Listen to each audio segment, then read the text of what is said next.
Diane visited her son Kyle once a month for just over 3 years while he served a sentence at a facility in rural Pennsylvania.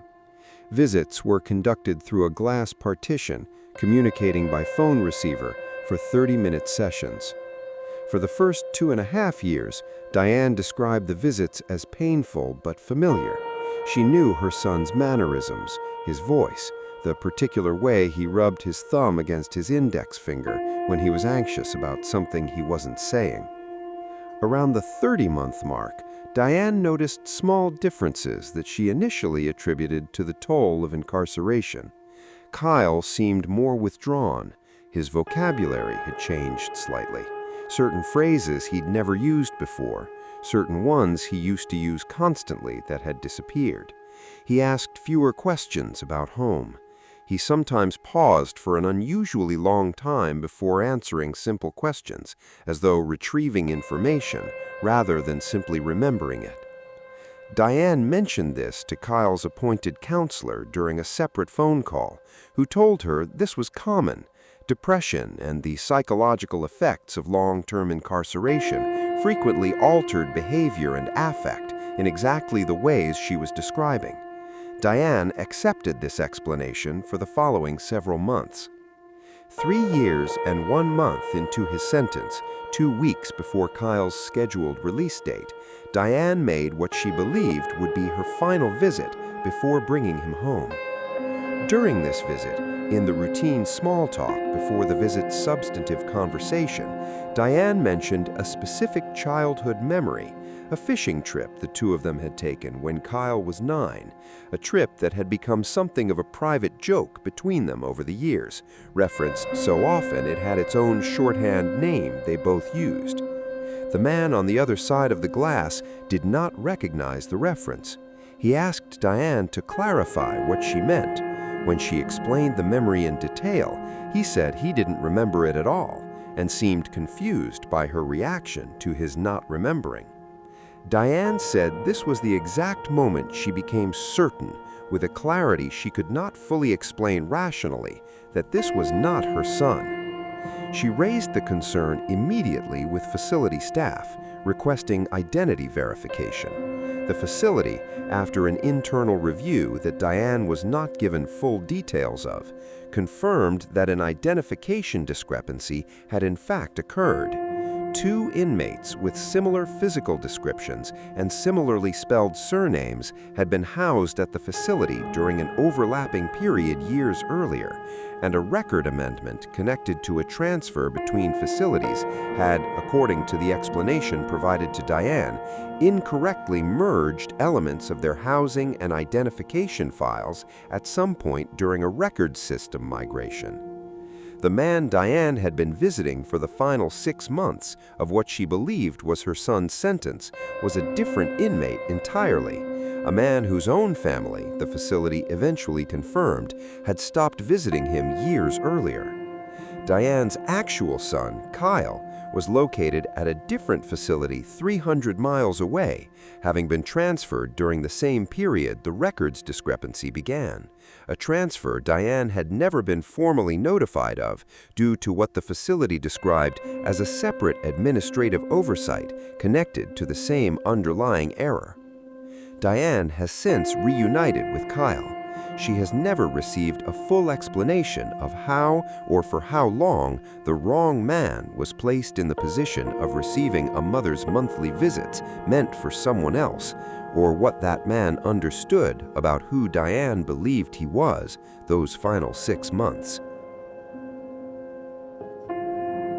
Renee's husband, Patrick, was incarcerated at a facility in North Carolina for just under 4 years. Renee visited consistently, roughly every 2 weeks, maintaining a careful personal calendar of every visit for her own records and to coordinate childcare for their 2 children. In Patrick's 3rd year, the facility transitioned its visitor logging system from a paper sign-in process to a digital scheduling and check-in system, requiring visitors to be issued a digital badge scanned upon entry and exit. Several months after the new system was implemented, Renee requested a copy of her full visitation history, intending to use it for a family court matter unrelated to Patrick's case. The facility provided a printed digital log covering the relevant period.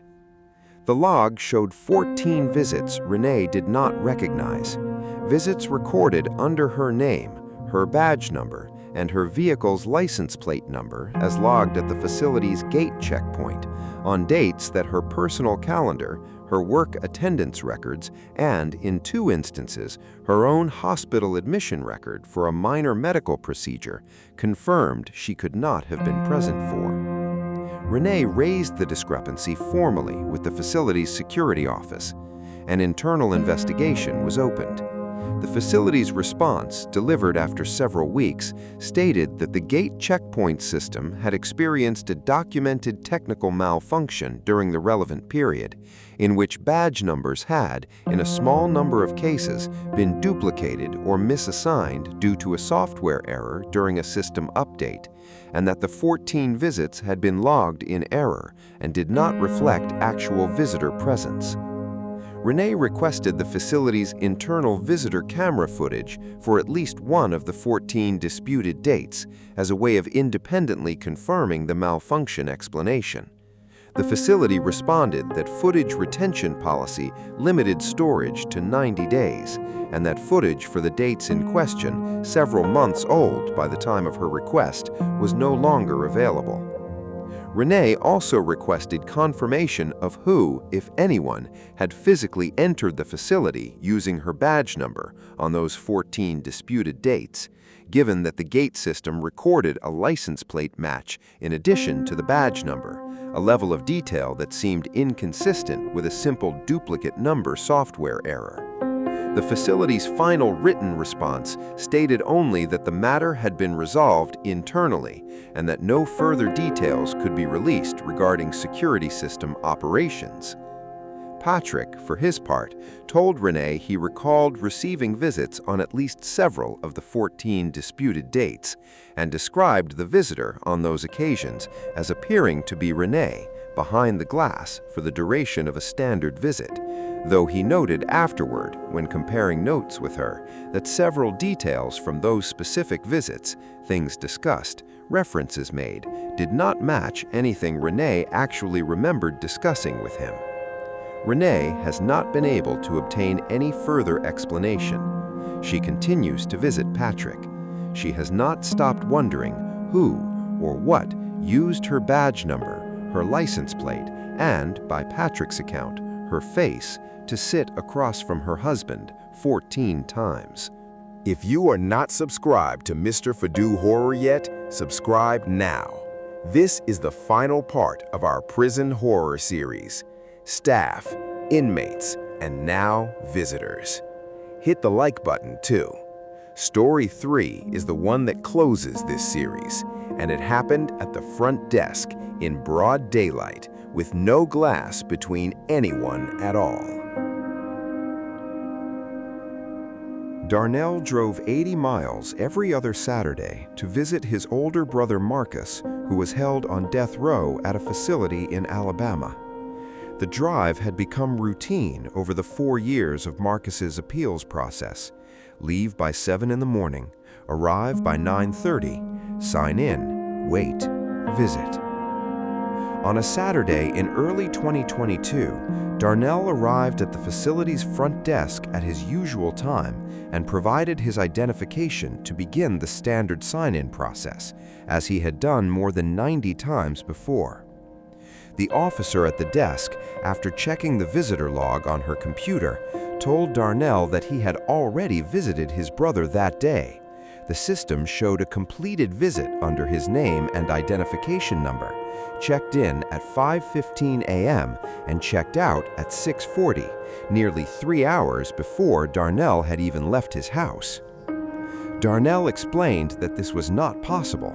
He had been at home that morning, had left for the facility at his usual time, and could provide his work timesheet from the previous evening shift that placed him clocking out at a job 80 miles away, well past midnight, making a 5:15 a.m. arrival at the facility physically impossible given the drive time.